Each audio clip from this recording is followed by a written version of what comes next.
Hello दोस्तों, अनुज गोयल मेरा नाम है, गेट माय यूनिवर्सिटी से। हमारे देश में मेडिकल एजुकेशन की जब बात होती है तो नेशनल मेडिकल कमीशन की चर्चा आती है। नेशनल मेडिकल कमीशन, जिसको हमारी सरकार द्वारा बनाया गया था एमसीआई को डिसॉल्व करके एक क्वालिटी एजुकेशन देने के लिए, एक राइट टू इक्वल एजुकेशन देने के लिए, एक अफोर्डेबल एजुकेशन देने के लिए, जिससे हमारे देश का overall medical infrastructure, medical education अच्छी हो। इनिशिएटिव बहुत अच्छा था, थॉट बहुत अच्छा था, बट समहाउ आज की डेट में जब हम पलट के देखते हैं और एज अ काउंसलर जब मैं अपने छोटे छोटे एक्सपीरियंसेस को जोड़ के देखता हूं तो पाता हूं ये बहुत बड़ी विडंबना है और इससे बड़ी हाइपोक्रेसी हो नहीं सकती। दोस्तों, ये मेरा अपना पर्सनल ओवरव्यू नहीं है। Day in and day out ये हम फील करते हैं। क्यों करते हैं? क्योंकि हम बच्चों से ग्रास रूट लेवल पे जुड़े होते हैं। रात को ही एक बच्ची मुझे कॉल की और आप बिलीव नहीं करेंगे, कॉल करते ही वो बोलते ही रो पड़ी, और रो नहीं पड़ी, फफक फफक के रो पड़ी। क्या बोली वो? सर, आप मुझे एक सिचुएशन बताइए, मैं सिचुएशन हूं, मैं क्या करूं? मैंने कहा बेटा बोलो, क्या प्रॉब्लम है? बोली सर, मैं एक middle class, lower middle class family से बिलोंग करती हूं। बचपन से मेरा सपना था मैं डॉक्टर बनूं। मेरे पेरेंट्स का भी सपना था, क्योंकि कहीं ना कहीं मेरे में वो एप्टीट्यूड था मेडिसिन पढ़ने की। मैंने मेहनत भी की, ऐसा नहीं मैंने मेहनत नहीं की। मेरा स्कोर भी आया, 500 का स्कोर आया, और मैंने कोशिश की इंडिया में पढ़ने की, इंडिया में काउंसलिंग भी कोशिश करी, लेकिन कहीं ना कहीं मेरे को बजट, मिनिमम बजट 50, 55, 60 लाख से ऊपर जा ही रहा था। मेरा सर बजट नहीं था। मेरे पापा एक छोटे से ऑफिस में कर्मचारी हैं, तो क्योंकि मुझे करना था, मैंने फाइनली चूज किया यूक्रेन। एंड मैं यूक्रेन में गई और अपनी एक्सपीरेशन और अच्छे ड्रीम के साथ गई कि मुझे अच्छी पढ़ाई मिलेगी। हुआ क्या सर? वहां पे लड़ाई हो गई जो मेरे कंट्रोल में तो नहीं थी ना सर। मैंने कहा बिल्कुल नहीं थी। किस तरह से हम लौट के आए, जान पे खेल के आए सर, हम जानते हैं सर एज अ स्टूडेंट। मैंने कहा बिल्कुल। आज सर बताइए, 8 महीने से हम परेशान हैं, हम पिलर टू पोस्ट घूम रहे हैं, भटक रहे हैं, कोई सोल्यूशन नहीं मिल रहा। और आप देखिए, कल ये सुप्रीम कोर्ट में पिटीशन डाली गई हमारी सरकार द्वारा, हमारी कमीशन द्वारा, हमारी हेल्थ मिनिस्ट्री द्वारा, और वहां पे कह रही है कि ये बच्चे गए थे बाहर खराब स्कोर होने के कारण। दीज आर सब स्टैंडर्ड स्टूडेंट्स, राइट? क्योंकि और हम एज अ मेडिकल बॉडी कभी नहीं चाहेंगे कि इन बच्चों को हम इंडिया के प्रीमियम इंस्टीट्यूट्स में एडजस्ट करें।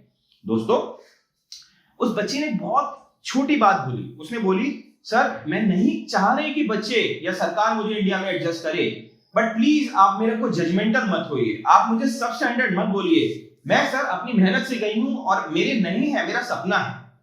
ये बात देखिए, कहने को छोटी हो सकती है, लेकिन इस बात ने मुझे ऊपर से नीचे तक झंझोर के रख दिया। और ट्रस्ट मी, मैं आज ये कंटेंट सिर्फ इसलिए बनाना चाह रहा था। ये एक बच्चे की बात नहीं है, हजारों हजारों बच्चे यहाँ पे अफेक्ट कर रहे हैं। तो यहां पे दोस्तों, अब मुझे बताइए कि क्या एनएमसी को इस तरह की जजमेंटल स्टेटमेंट क्या कोर्ट में देनी चाहिए? क्या वो हमारे बच्चे नहीं हैं? क्या मतलब उन लोगों ने किसी और से जगह आके हमसे पढ़ाई की है, राइट? और इतनी बात बोलना, इतनी बड़ी बात बोलना, आप समझिए आप कितनी बड़ी बात बोल गए। ये बच्चे क्लास 12 के पास आउट बच्चे हैं, 17-18 साल के छोटे छोटे बच्चे हैं, छोटी छोटी एस्पिरेशन लेके गए हैं, और आप बोल दे रहे हो ओपनली कि ये सब स्टैंडर्ड है।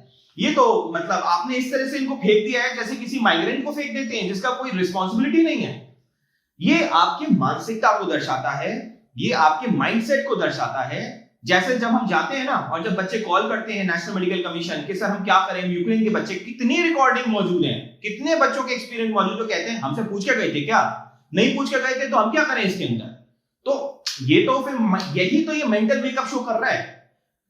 मैं यहां पे सिर्फ कुछ फंडामेंटल सवाल करना चाहता हूं हमारे देश की प्रीमियम संस्थान नेशनल मेडिकल कमीशन से और कुछ सरकार के पदोन्नत चिन्हित लोगों से।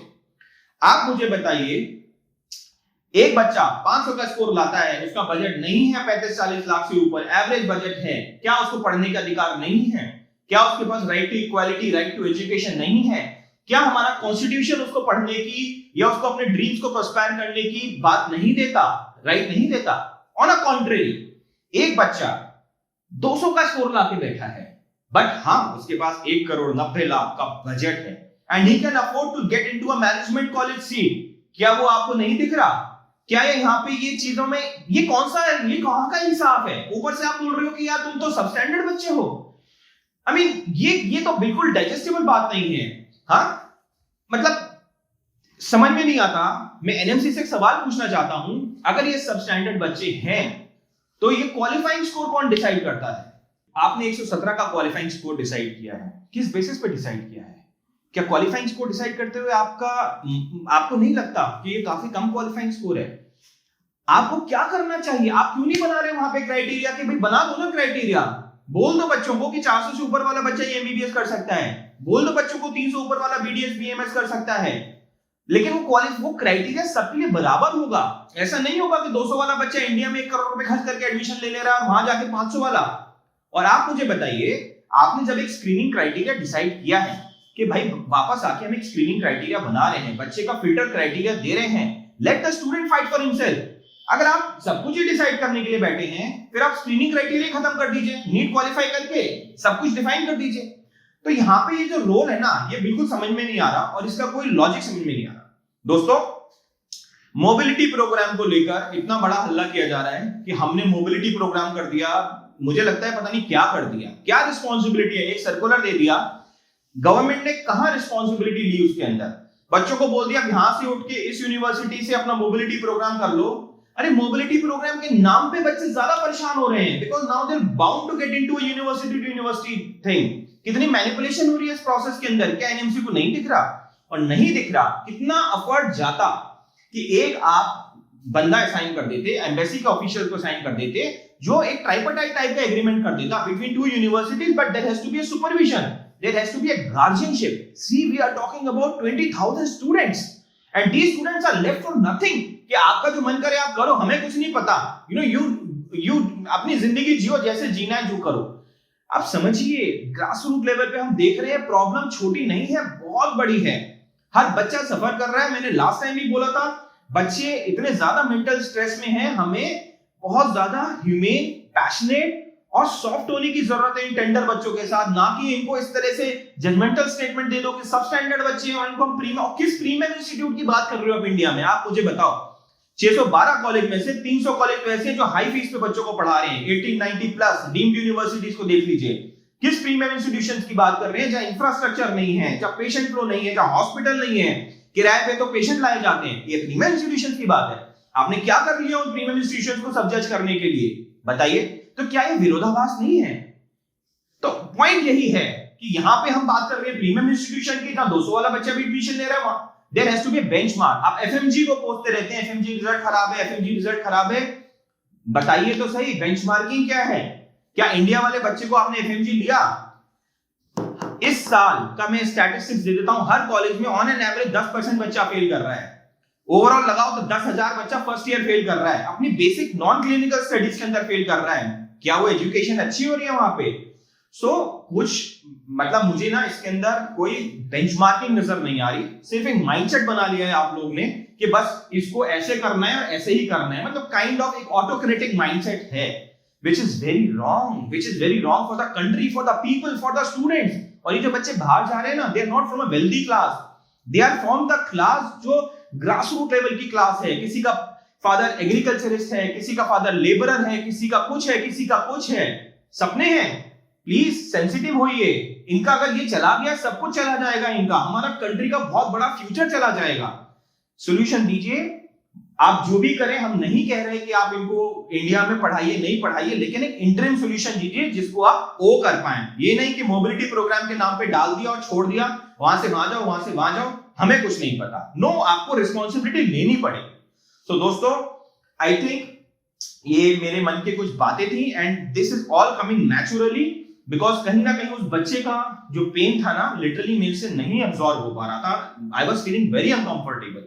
ये प्लीज, ये बात लोगों तक जानी चाहिए। हमें कोई कोर्ट केस कचहरी करने की जरूरत नहीं है। इसके अंदर बैठिए, सॉल्यूशन देखिए, सारे स्टेक होल्डर्स बैठिए, सोचिए वॉल्यूम कितना है। यहां तो एक केस में हम लोग सेंसिटिव होते हैं, यहां तो इतने सारे बच्चे हैं। तो again I and my subject, I'll end my plea with a humble request to our respective stakeholders, health ministry, national medical commission। अगर आप जो भी इसका solution दें, प्लीज आप इन्वॉल्व जरूर होइए इस प्रोसेस में और बच्चे को उसके हाल में मत छोड़िए। यही मेरी रिक्वेस्ट है, यही मेरा आपसे एक अनुग्रह है। और बच्चों को अपना बच्चा समझें, हमारे ही बच्चे हैं, और कहीं ना कहीं अगर इनका अच्छा फ्यूचर बनता है, हम उसमें कुछ कोऑपरेट कर पाते हैं, तो I think our generations will remember us for what we have done. Thank you friends, thank you दोस्तों। मैं आपको भी एक अपील दूंगा, प्लीज आप भी अपनी हिम्मत मत खोइए। हुआ जो हुआ, लेकिन मुझे पूरी उम्मीद है लोग हमारे सिस्टम में बहुत सेंसिटिव हैं, कहीं ना कहीं कोई ना कोई हमारी बात जरूर सुनेगा एंड डेफिनेटली सूनर और लेटर कुछ ना कुछ रेजोल्यूशन में से जरूर मिलेगा।